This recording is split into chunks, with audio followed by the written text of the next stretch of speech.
James was enjoying his life on the island of Sodor, but he still had a lot to learn. "You're a special mixed traffic engine," said Sir Topham Hatt. "You can pull coaches or freight cars quite easily, but you must learn by your mistakes." James knew what Sir Topham Hatt meant. He could well remember that dreadful accident on his first day. "Be careful with the coaches, James," said kind little Edward. "They don't like being bumped." Everyone came to admire James. "I'm a really splendid engine," he thought, and suddenly let off steam. A shower of water fell on Sir Topham's nice new top hat. Just then the conductor blew his whistle and James thought they had better go. Go on," he puffed to Edward. Don't push," replied Edward. The coaches were grumbling too. Don't go so fast. But James didn't listen.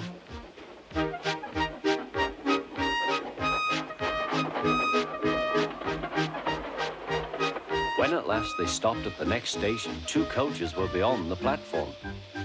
They had to go back to let the passengers out. But no one seemed to know about Sir Topham's new hat, so James felt happier. Presently they came to the station where Thomas was waiting with his 2 coaches. "Hello, James," said Thomas. "Feeling better?" "That's right." "Oh, that's my conductor's whistle. I must go. I don't know what Sir Topham Hatt would do without me to run this branch line." And he puffed off importantly. Edward and James passed the field where James had had his accident.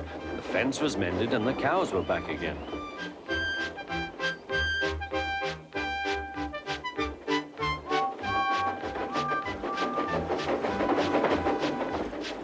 They ended their journey and rested before setting off for home. James was still wondering what Sir Topham would have to say about his new hat.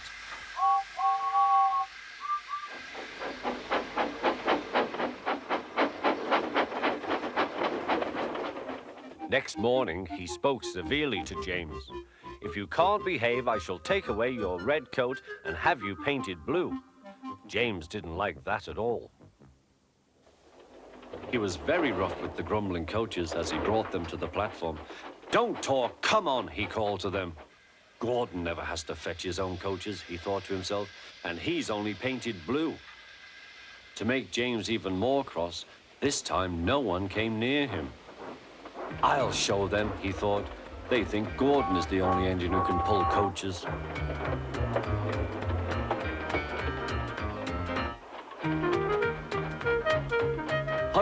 Hurry, puffed James. You're going too fast, replied the coaches. James laughed and tried to go faster, but the coaches wouldn't let him. "We're going to stop," they said.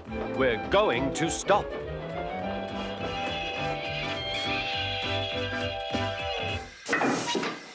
"What's the matter?" James asked his driver.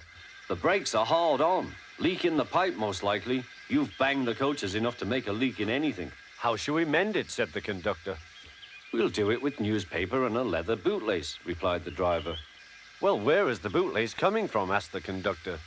"Ask the passengers," said the driver.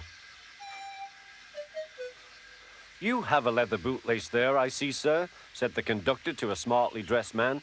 "Please give it to me." "I won't," said the man. "Then," said the conductor, "I'm afraid the train will just stop where it is." The passengers all said what a bad railway it was. Then they told the man how bad he was instead. Everyone was very cross. At last he handed his laces over. The driver tied a pad of newspaper tightly round the hole in the brake pipe, and James was able to pull the train.